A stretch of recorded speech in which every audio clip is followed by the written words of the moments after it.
Good morning stock 2020 में आप सबका स्वागत है। मैं हूं आशीष वर्मा और रोज की तरह ये मैच मेरे साथ खेलेंगे नीरज बाजपेयी। नीरज जी हाय, गुड मॉर्निंग। Good morning. सबसे पहले देख लेते हैं किस तरह की पिच पे आज का ये मैच होने वाला है। बेहतर global cues, in fact US markets में जो पॉजिटिव चाल थी, उछाल था, वो कंटिन्यू होता हुआ कल सुस्त शुरुआत के बाद दिन भर स्ट्रॉन्ग एक्यूमुलेशन, दिन के हाईज पे जाके वो मार्केट्स क्लोज हुए।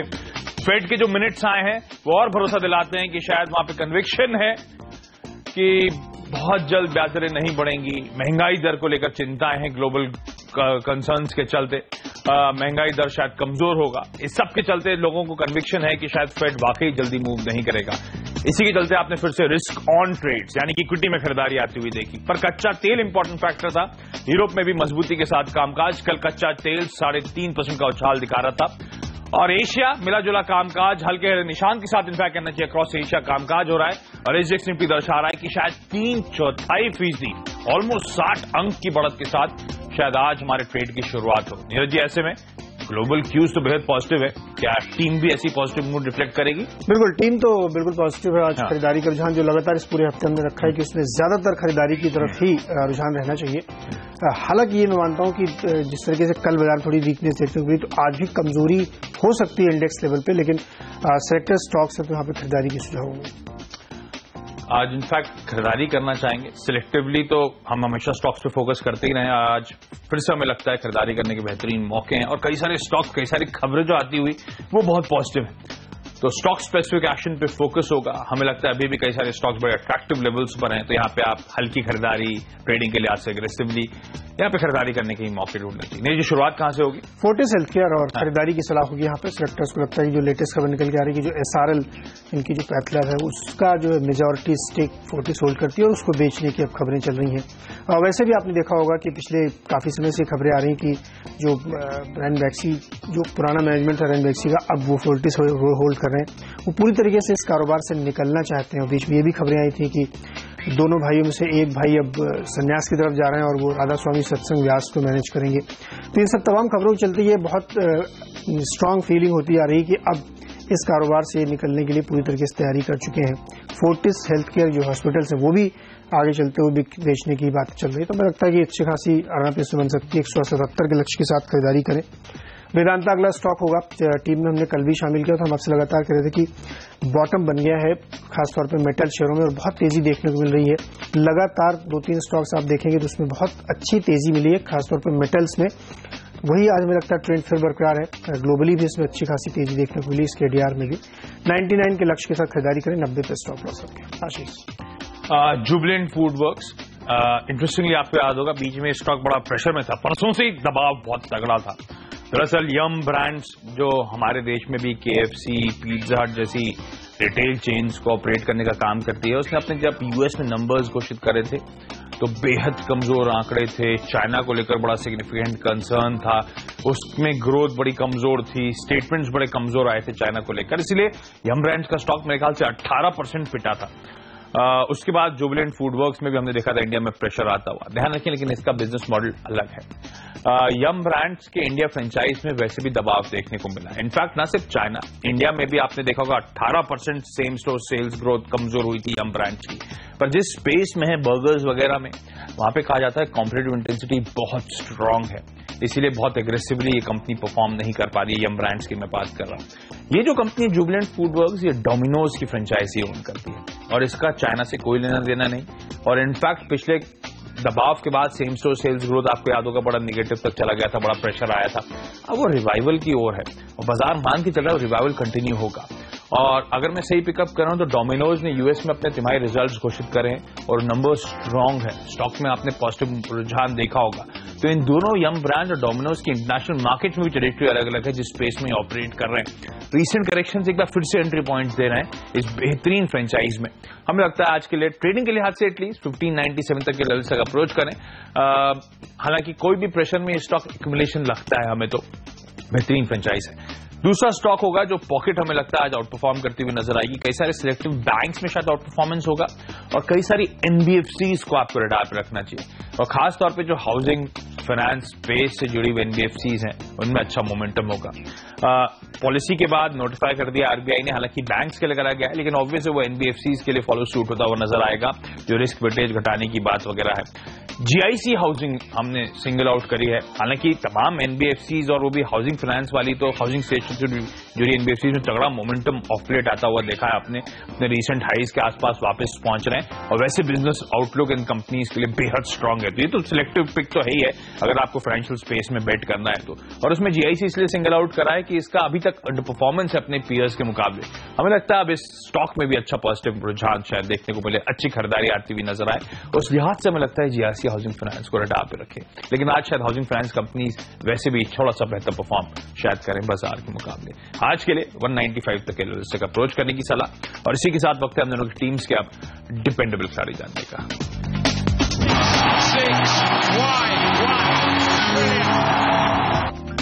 स्कॉट्स खरीदारी की सलाह होगी। सेलेक्टर्स को लगता है कि यहाँ पे अच्छा खासा एक्यूमुलेशन पिछले क्वार्टर में देखने को मिला है और स्टॉक प्राइस में भी देखेंगे तो तेजी का रुझान लगातार बना हुआ है काफी नीचे जाके।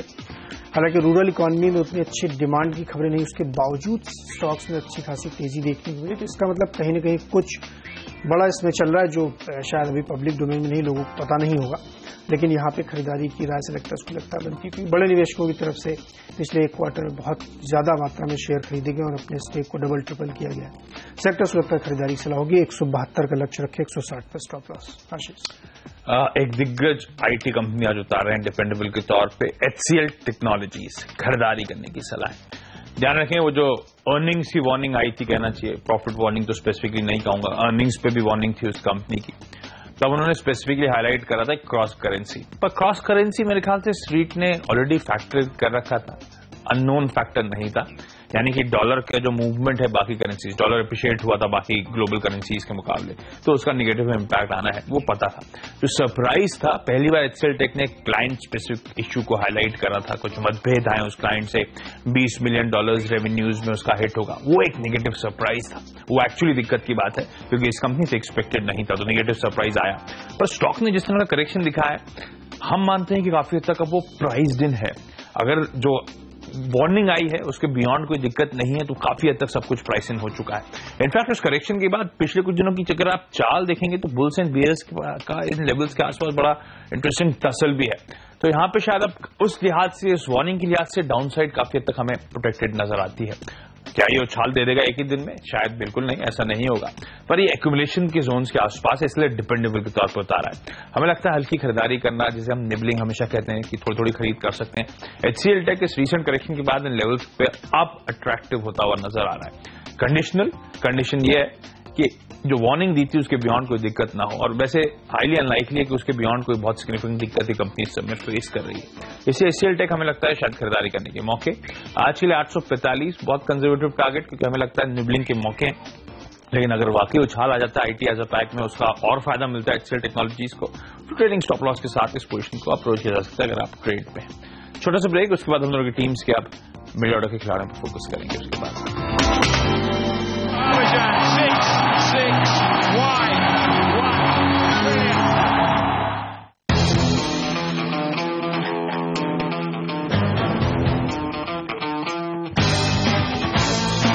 वर्ल्ड नंबर 1 बैडमिंटन चैंपियन के सब है कायल,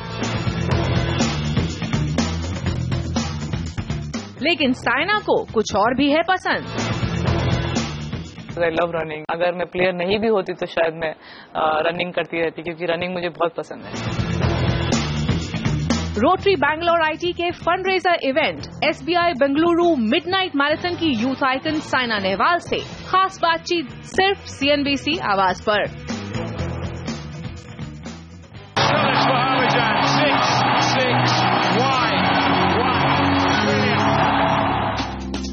कच्चे तेल में तेजी की वजह से ONGC और केन इंडिया में सेलेक्टर्स खरीदारी की सलाह दे रहे हैं। उनका मानना है कि जियोपॉलिटिकल टेंशन यानी सीरिया के आसपास जो एक तनाव बढ़ता हुआ लगातार दिख रहा है, वो क्रूड के लिए इस लिहाज से अच्छा कह सकते हैं आप कि उसमें एक तेजी बनती हुई दिखेगी, तो उससे रिलेटेड कंपनियों में फायदा हो सकता है। सीरिया की सिचुएशन काफी टेंस हो चुकी है, वहां पे रशियन आर्मी जो है वहां पे अच्छी खासी बमबारी हो रही है, चाइनीज क्रूज भी पहुंच गए हैं वहां पे, नेटो के साथ को लेकर भी थोड़ा सा विवाद चल रहा है। सेक्टर्स को लगता है सिचुएशन वहां पे बहुत गंभीर हो गई है और अगर ये तनाव और ज्यादा बढ़ता है तो क्रूड में आप बहुत तेजी से उछाल देखेंगे। इसलिए सेक्टर्स को लगता है केन इंडिया और ओएनजीसी में खरीदारी करनी चाहिए। वैसे भी अगर आप 15-20 दिन का चार्ट देख लें दोनों ही शेयरों को तो आपको दिखेगा 20 से 25% तक की रैली बन चुकी है, जो कि आश्चर्यजनक है कि क्रूड में उतनी तेजी नहीं आई जितने स्टॉक्स में तेजी आ चुकी है। 177 का लक्ष्य केन इंडिया के लिए होगा और ओएनजीसी में भी 268 की टारगेट के साथ खरीदारी करके आप चल सकते हैं। IFCI एक और कंपनी है जहां पे सिलेक्टर्स खरीदारी सलाह दे रहे हैं। इसमें खबरें अब ये लेकर के आ रही है कि सरकार IDBI की तरह इसमें भी रिस्ट्रक्चरिंग प्लान कर रही है, उसको पूरी तरीके से इंडिपेंडेंट बनाएगी और इनका जो स्टेक है tourism finance corporation of India में उसको पूरी तरीके से सेल करेगी कंपनी। वो वैल्यूएशन काफी ऊपर करीब 80 रुपए पर शेयर के हिसाब से आ रहे हैं। सेक्टर्स को लगता है कि एक बड़ा गेन इस स्टॉक को इस वजह से होने वाला है और दूसरी तरीके जो इसमें तमाम सरकारी डायरेक्टर्स हैं उनको हटाया जाएगा और एक इंडिपेंडेंट बोर्ड बना के इस कंपनी को रन करने की पूरी योजना बन चुकी है, जल्दी अनफोल्ड होती हुई दिखेगी। इस वजह से IFCI में एक बहुत बड़ा ट्रिगर सेक्टर्स को दिख रहा है। 23.50 के लक्ष्य के साथ खरीदारी करें, 21.50 पे स्टॉप लॉस रखें। कच्चा तेल ऑब्वियसली रडार पे है, तगड़े मूव तमाम कंपनीज में देखने को मिल रहे हैं और अब तो लग रहा है जिस तरह से स्मार्ट मूव आए हैं अच्छा खासा बेस फॉर्मेशन करता हुआ चल रहा है। ऑयल इंडिया अच्छे लोअर लेवल से रिकवरी, लेकिन बहुत तगड़ी पिटाई ध्यान रखें कंपनीज की ऑलरेडी हो चुकी है। 475 तक के लेवल्स तक क्रूड की चाल के चलते हमें लगता है सेंटिमेंट्स प्ले अप होंगे, लेकिन सेलान एक्सप्लोरेशन जैसी कंपनीज को अडॉप्ट पर रखे हैं जो एक्चुअली इनडायरेक्ट बेनिफिशियरीज हैं। इन कंपनीज में जिस तरह की तगड़ी पिटाई हुई है, वैल्यूएशंस बेहद अट्रैक्टिव हैं। अगर वाकई मार्केट पिकअप देखने को मिला जैसे नीरज ने तमाम हाई पॉजिटिव्स हाईलाइट करे हैं तो ये एक्सप्लोरेशन कंपनीज अच्छा उछाल दिखा सकती हैं। सेलान एक्सप्लोरेशन खरीदारी करने की सलाह हमें लगता है 240 तक के लेवल्स तक आज ट्रेडिंग सेशन में जाता हुआ नजर आए और अगर वाकई उछाल तगड़ा आता है तो ट्रेडिंग स्टॉप लॉस के साथ इस काउंटर में फर्दर गेन्स के लिए अप्रोच करें। हमें लगता है शायद अपस्ट्रीम कंपनी से ज्यादा स्ट्रांग मूव ये कंपनी डिलीवर कर सकती है। DLF एज एक्सपेक्टेड वही चीजें अनफोल्ड होती हुई नजर आई हैं। सिग्निफिकेंट वैल्यू अनलॉकिंग की कोशिश कंपनी कर रही है। डेट को लेकर अगर कंसर्न्स थे, हालांकि डेट इक्विटी देखेंगे तो रेशियो तो बहुत ज्यादा कंसर्न नजर नहीं आएंगे, लेकिन ग्रॉस लेवल पर डेट 21,000 करोड़ रुपए के आसपास की, तो उसको लेकर कंसर्न हमेशा बने रहते हैं। तो अनाउंसमेंट अच्छा है, स्टॉक रिएक्ट करेगा, लेकिन ध्यान रखें बाजार के कई लोग एंटिसिपेट कर रहे थे कि कोई डील का अनाउंसमेंट भी आ सकता है, तो एक डिसअपॉइंटमेंट हो सकता है। प्रमोटर्स वापस फंड इन्फ्यूज करते हुए नजर आएंगे तो शायद डाइल्यूशन का एक डर है, तो ये एक थोड़ी सी दिक्कत की बात है, इसलिए बहुत रनअवे रैली शायद काउंटर ना दिखाए। लेकिन जो रियल एस्टेट स्पेस के लिए अच्छी खबरें भी आ रही हैं उसके चलते शायद 142 तक के लेवल तक अप्रोच करें। और इसी के साथ वक्त है हम दोनों की टीम्स के अब फ्री हिट खिलाड़ी जानने का। रूबी मिल्स फ्री हिट के तौर पर सेक्टर्स ने चुना है। कंपनी का बोनस इशू आ रहा है तो उसकी वजह से स्टॉक में काफी गिरना देखने को मिला है, लेकिन सेक्टर्स को लगता है कि इस स्टॉक को थोड़ा सा गहराई से पढ़ें अगर आप तो उसमें काफी वैल्यू दिखाई पड़ती है। हालांकि रियल एस्टेट प्ले इस समय किसी भी स्टॉक के लिए बोलना कन्विंसिंग नहीं लगता, कोई भी इस पर यकीन नहीं करेगा, लेकिन कुछ एक जो ट्रिगर्स है या कुछ एक संकेत है जिनको अगर आप ध्यान से देखें तो आपको अंदाजा लगेगा। हाल में भी एक BKC में डील हुई है जहां पे गोदरेज प्रॉपर्टीज ने अपना एक बड़ा चंक बेचा है। वो इससे अलावा pyramid realty Ashok pyramid group की जो उसमें 2-3 बड़ी पी ने बहुत बड़ा इन्वेस्टमेंट किया है। अंदाजा इससे ये लगता है कि जो रियल एस्टेट मार्केट है वो बहुत ही बुरी तरीके से नीचे है और हो सकता और नीचे है, लेकिन वहीं पे वैल्यू बाई देखने को मिल रही है। ये सिर्फ डोमेस्टिक इन्वेस्टर्स को नहीं, विदेशी इन्वेस्टर्स भी पैसा लगा रहे हैं, खासतौर पर मुंबई के मार्केट में। ये अंदाजा लगाना चाहिए। रूबी मिल्स के पास काफी बड़ा लैंड पार्सल और डेवलप्ड स्पेस है, हार्ट ऑफ द मुंबई कह सकते हैं आप, दादर में।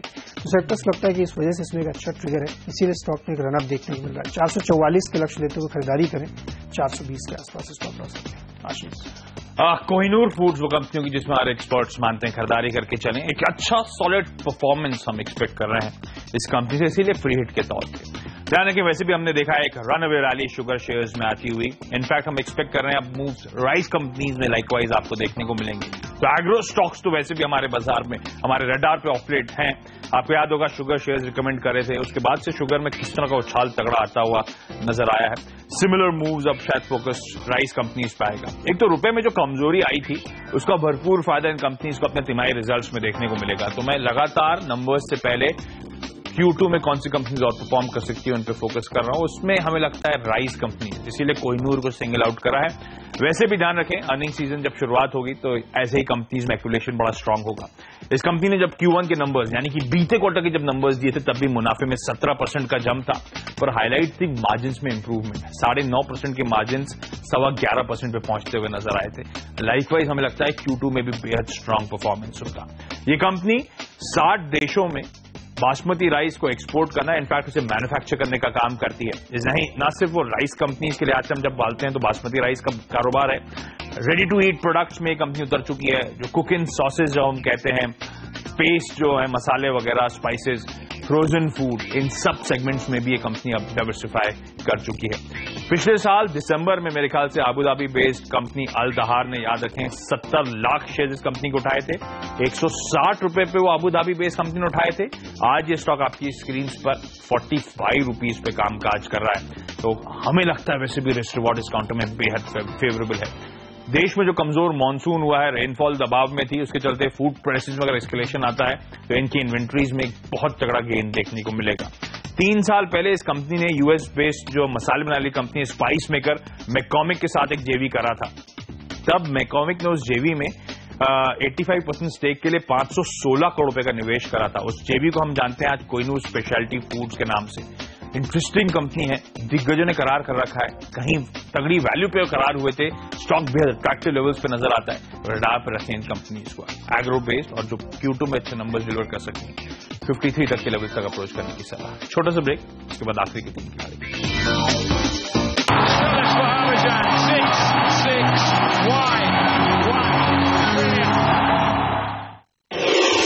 फाइनली 6 दिनों की अच्छी तेजी के बाद कल भारतीय बाजारों में दिखा थोड़ा दबाव। हालांकि 8100 के लेवल को होल्ड किया निफ्टी ने। करेक्शन गहराता हुआ दिखा बैंक निफ्टी में। अब बड़ा सवाल है कि क्या आज बाजार 8100 के लेवल को तोड़कर क्या 8000 की तरफ बढ़ेंगे या फिर रिकवरी लौटेगी और हम 8200 के पार निकलेंगे या उस तरफ बढ़ेंगे। इंडसइंड बैंक आज नतीजे पेश करेगा और ढेर सारे स्टॉक्स रहेंगे एक्शन में। सेक्टर्स और स्टॉक्स पर होगा हमारा फोकस अब से कुछ देर में। मार्केट काउंटडाउन में ठीक 8 बजे।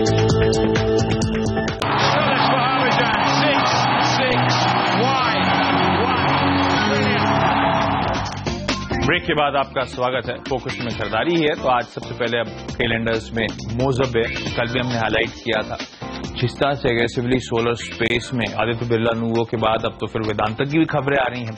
हमें लगता है ये स्पेस अट्रैक्टिव है। मोजब एक सिटिंग डक है। रडार पे रखें इस कंपनी को। 11 रुपए तक के लेवल्स हमें लगता है आज नजर आएंगे। एलजी इक्विपमेंट्स या एलजी इक्विपमेंट्स जैसे भी प्रोनाउंस कर लें, जिस तरह की तगड़ा नालंदा फंड ने कल यहाँ पे खरीदारी करी है, हमें लगता है ये स्टॉक यहाँ से बड़े शार्प मूव दे सकता है। 144 तक के लेवल्स आपकी स्क्रीन पर।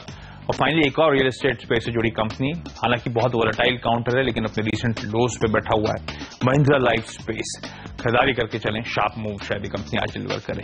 Neeraj ji, future consumer deal होने वाली है रामदेव पतंजलि के साथ बिग बाजार के, बड़ा फायदा हो सकता है। 18 के लक्ष्य रखें। इंडिया बुल्स और HDIL 2 रियल एस्टेट कंपनियां हैं। होम लोन पर रिस्क वेटेज कम किया है जो RBI ने, उसका बड़ा फायदा इन दोनों कंपनियों को मिलेगा। खरीदारी की सलाह होगी। 75 का लक्ष्य इंडिया बुल्स के लिए होगा और HDIL के लिए 78 का लक्ष्य होगा। पूरी टीम पे एक बार नजर डाल लेते हैं। खरीदारी का आज पूरी तरीके से रुझान है इसमें।